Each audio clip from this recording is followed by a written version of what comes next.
And on the background, I hear a boy say, "Try to take my life." And I was like, what? Did this kid really just say that out loud? I wasn't much for sightseeing. Most of the times I just wanted to relax and stay home or at the base we were staying at. But I realized that I just really enjoy eating new food. So I spend most of my free time just gathering, places where I can go and have a good gyro. One of these occasions, we walked by one of the Orthodox church where it seemed like a lot of the kids would hang out, a lot of teens, a lot of youth. And we was with two teammates, and one of the girls was like, "Hey, I want to go play volleyball with them." And I was like, "Excellent, I will go ahead and back you up on that. Let's go." So it was about 7 girls, and she started playing with them. And I just kind of stayed behind, making sure, she was okay, she was comfortable. There was a lot of guys around, so. But as they were playing, she started asking them questions. What have you guys been doing? Where are you guys from? What are you studying? Stuff like that. And one time, one of the questions was, what have you been doing during your spring break? And on the background, I hear a boy say, "Try to take my life." And I was like, what? Did this kid really just say that out loud? So, I figured he was just joking. I figured he was just playing along with stuff. He was with another group of guys. And then there was more questions, and they asked somebody, what do you do for your fun time? And he again said, "Try to take my life, And then I was like, okay, something's really up. This is the second time he jokes like that, and nobody else is joking. It's just him. So towards about maybe an hour after they were playing, I kind of went up to the group and I introduced myself and the other person that was with us, and we started just talking to all of them. I had overheard their conversations, what they've been talking about.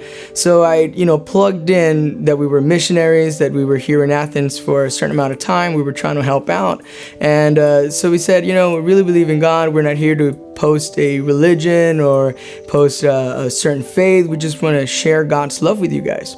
So as I'm starting to gather around these girls, the boys also kind of come and they're trying to listen to what we're saying. They were all from the same school, same class. And I asked them just clearly, if you wanted God to do something for you right now, what would it be? Or if you wanted to ask something from God, what would you ask? So the girls that we initially had started talking to, they were all silent. They were kind of looking at each other, did not know what to ask. But that kid that had been saying those comments steps forward and says, "I want to know what is the purpose of living, because I think there is no purpose." And I was terrified at that moment. I was like, what do I tell this kid? I'm even in that process trying to figure out with everything. And so in that instant, I say, "Holy Spirit, it is you that need to come and bring an answer." And so I asked him, "Do you feel or believe that there is no purpose just because you haven't found one? If so, that doesn't mean that there is no purpose. It just means that you haven't found it yet.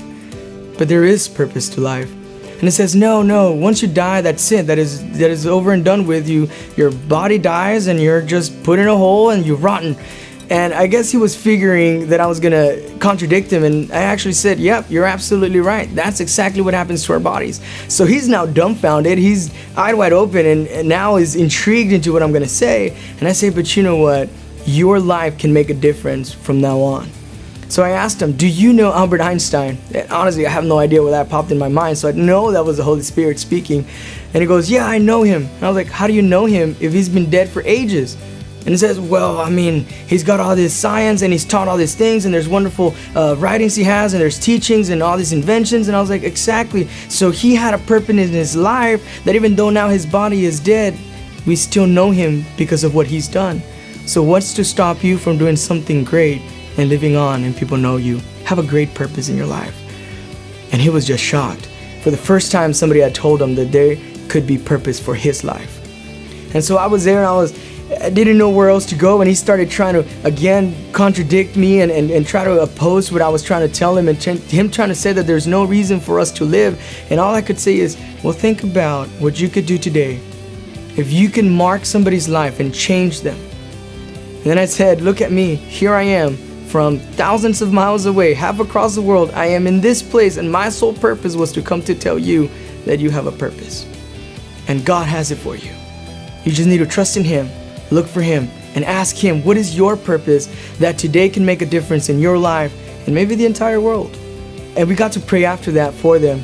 And for the first time, for the past hour and a half that we'd been with these kids, I saw him smile, and he gave me a firm handshake and says, "Thank you for everything you've told me." And after that, we ate delicious food, but the most important thing for me that day was more than finding food, was finding a reason for this kid to live.